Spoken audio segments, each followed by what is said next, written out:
Hello students. आगे हमारे model paper का तीसरा प्रश्न है अति लघुत्रात्मक प्रश्न, जिसके अंदर पहला प्रश्न है कि 1260 के अभाज्य गुणनखंड को घातांक के रूप में लिखना है। और दूसरे पद प्रश्न में एक बहुपद दिया जिसका शून्यक 3 है, तो उसके लिए हमें के का मान ज्ञात करना है। और उसके अलावा आगे सारे ये कुल 10 प्रश्न हैं, एक एक नंबर के 10 प्रश्न है, तो इनकी कुल जो वैल्यू है वो इसकी 10 नंबरों की है। तो ये सारे प्रश्न जो है वो 10 नंबरों के एक एक नंबर के आने वाले हैं। अब हम इनको सीरियल वाइज हल करते हैं। तीसरे का पहला है कि 1260 के अभाज्य गुणनखंड को घातांक के रूप में लिखिए। तो आप सबसे पहले तो 1260 के अभाज्य गुणनखंड कीजिए।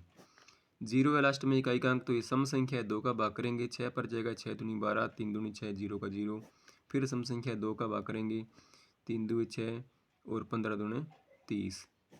अब विषम संख्या होगी तो 2 का भाग नहीं जाएगा, 5 और 1 हो गए 6, 6 और 3 हो गए 9, 9 में जाएगा 3 का भाग, 3 का भाग करेंगे 3 एकम 3, 0, 5 दिए 15।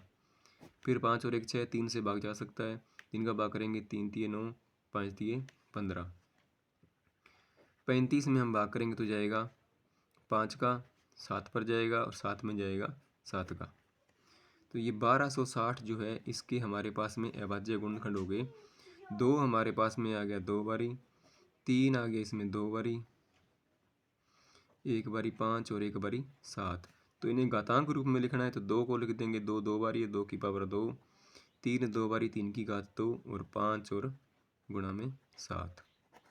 तो ये इसका घातांक रूप हो गया।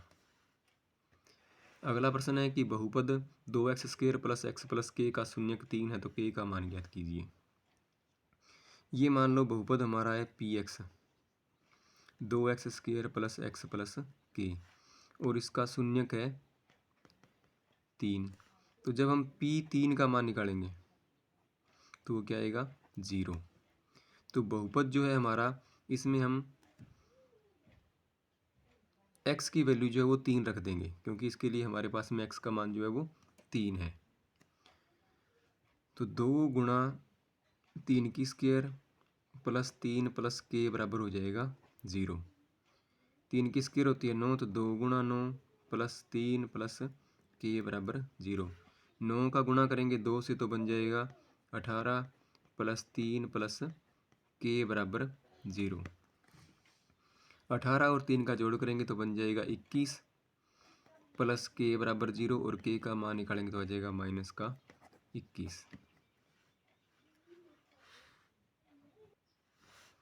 आगे तीसरा प्रश्न है कि 9 पेंसिल और 8 पेन का मूल्य 54 रुपये, तो इसे बीजगणितीय समीकरण के रूप में लिखिए। तो इसे बीजगणितीय समीकरण में लिखना, तो ये मान लो कि पेंसिल का मूल्य x रुपये है।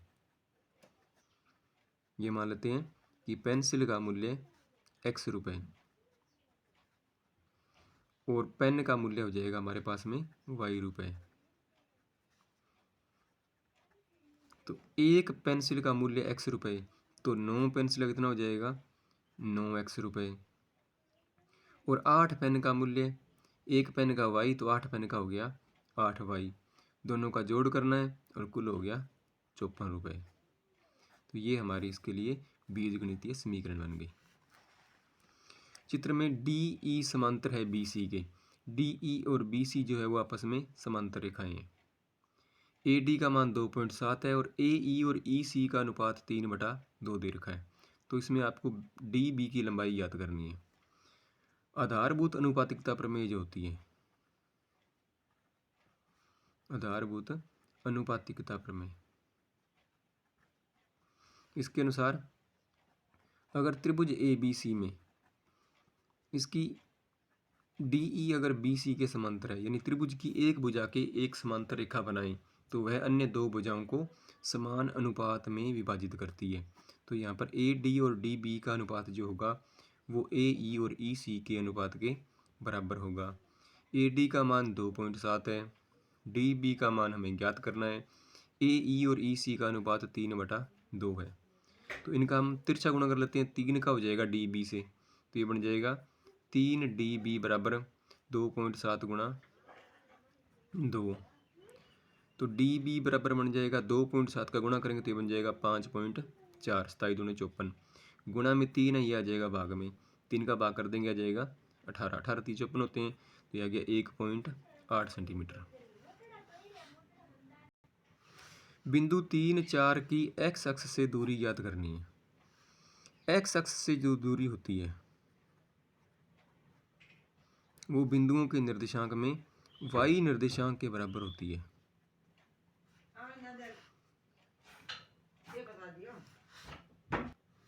हमारे पास बिंदु है 3, 4, एक्स का मान 3, वाई का मान 4। इन दोनों को मिलाएं तो ये इस प्रकार का एक ग्राफ बन जाएगा, यानी ये बिंदु यहाँ पर आ जाएगा P 3, 4,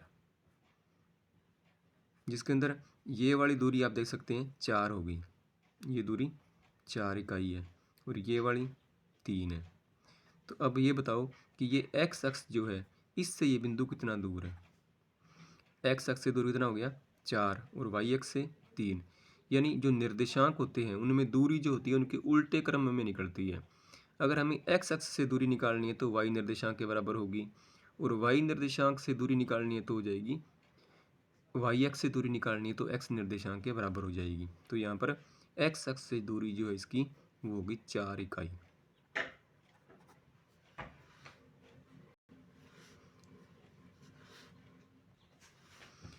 एक 14 सेमी त्रिज्या वाले की, त्रिज्या जिसकी है 14 सेंटीमीटर, इस गोले का हमें संपूर्ण पृष्ठीय क्षेत्रफल ज्ञात करना है।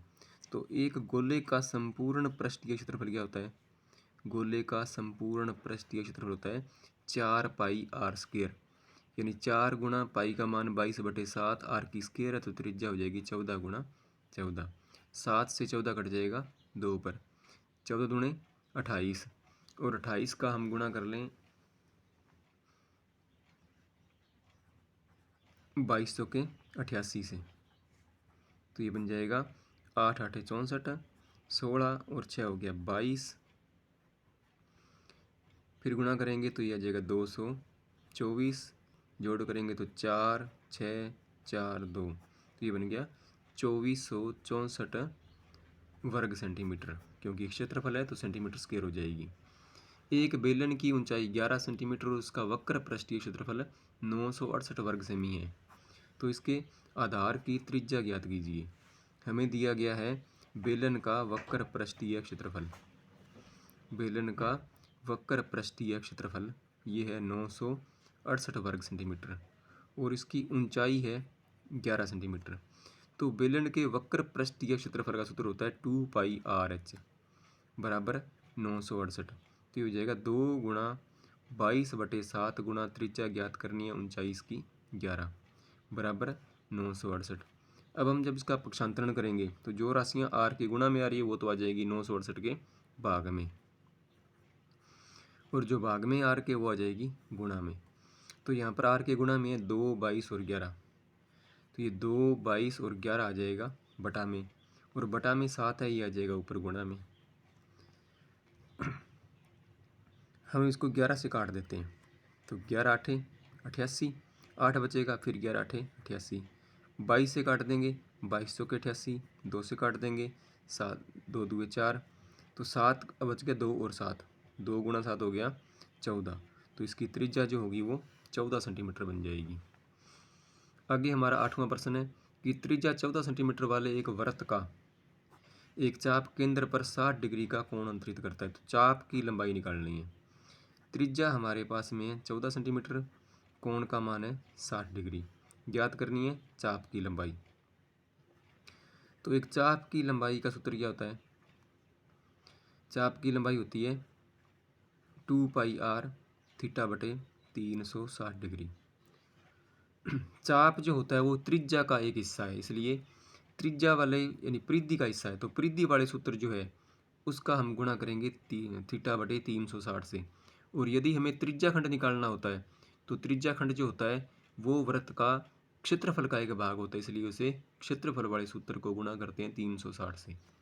तो हमारे पास में अब 2 गुणा 22/7 गुणा इसकी त्रिज्या तो होगी 14 सेंटीमीटर और कोण का मान हो गया 60 बटा में 360, 0 से 0 कट गई, 6 से 36 कटेगा 6 पर, 7 से 14 कट गया 2 पर, और 2 से कट जाएगा 6 3 पर, तो 22 दूणे ये आ गया 44/3 सेंटीमीटर इसकी होगी चाप की लंबाई। 3 का इसमें भाग कर दें, 3 एकम 3, 3 चौके 12, 14.66 सेंटीमीटर।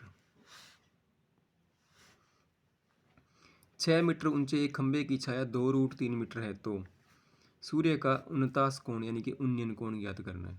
उन्तास या उन्नयन एक ही होता है। तो सबसे पहले आप एक खंभा बनाओ। अब खंभे की छाया और इसके लिए बनने वाला उन्नयन कोण ये बनेगा, हमें ज्ञात करना है। तो मान लो त्रिभुज ये हो गया हमारा ABC। खंभे की ऊंचाई इसमें 6 मीटर है और छाया की लंबाई 2√3 मीटर।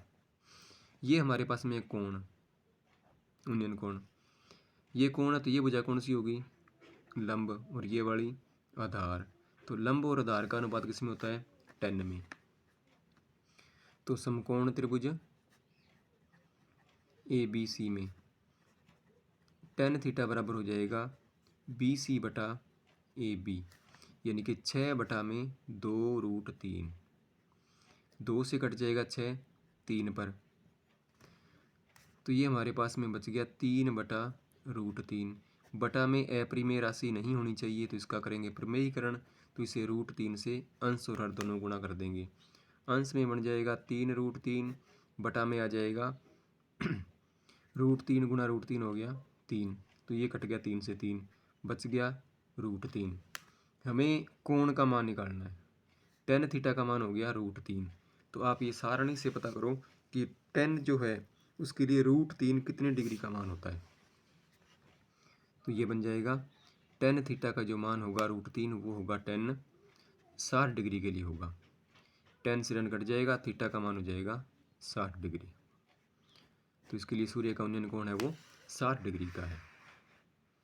20 मीटर ऊंची नदी के पुल से एक नाव का अवनमन कोण 30 डिग्री है। नाव को पुल तक पहुंचने में कितनी दूरी तय करनी होगी। एक पुल है जिसकी ऊंचाई 20 मीटर है और उसके साइड में एक नाव आ रही है। मान लो यहाँ पर एक नाव है बिंदु ए पर। अब इस नाव के लिए बनने वाला जो अवनमन कोण है, अवनमन कोण आधार के समांतर रेखा बनाने पे बनता है। ये वाला कोण इसका 30 डिग्री का दिया हुआ है। ये कोण 30 का, अवनमन कोण और उन्नयन कोण बराबर होते हैं क्योंकि ये दोनों समांतर रेखाएं, ये वाली एक तिर्यक रेखा, तो ये दोनों बन गए एकांतर कोण। वो 30 का कोण है तो ये भी हो गया 30 डिग्री का। ज्ञात करना है कि पुल तक पहुंचने में कितनी दूरी तय करनी होगी, तो हमें ये वाली दूरी निकालनी है। ये मान लो आप x मीटर है, ये कोण, ये लंब और ये आधार, तो अनुपात इसमें लगेगा 10 का। तो त्रिभुज ABC में tan थीटा बराबर हो जाएगा लंब BC आधार AB। कोण है 30 का, तो tan 30 बराबर BC का मान 20 बटा में x, और tan 30 का मान कितना होता है 1/√3। 1/√3 बराबर में आ गया 20 बटा x। इनका तिरछा गुणा कर दें तो ये बन जाएगा x बराबर 20√3, और √3 का मान होता है 1.732। तो इनका गुणा कर देंगे तो ये बन जाएगा 0 की आ जाएगी 0, 2 से गुणा करेंगे 2 दूनी 4, 7 दूनी 14, 2 एकम 2 और 1 3, 2 के बाद आ जाएगा पॉइंट, तो ये आ जाएगा 34.40 मीटर दूरी उसे तय करनी पड़ेगी। या आप इसे यहाँ तक ही कर सकते हो, दोनों ही सही है।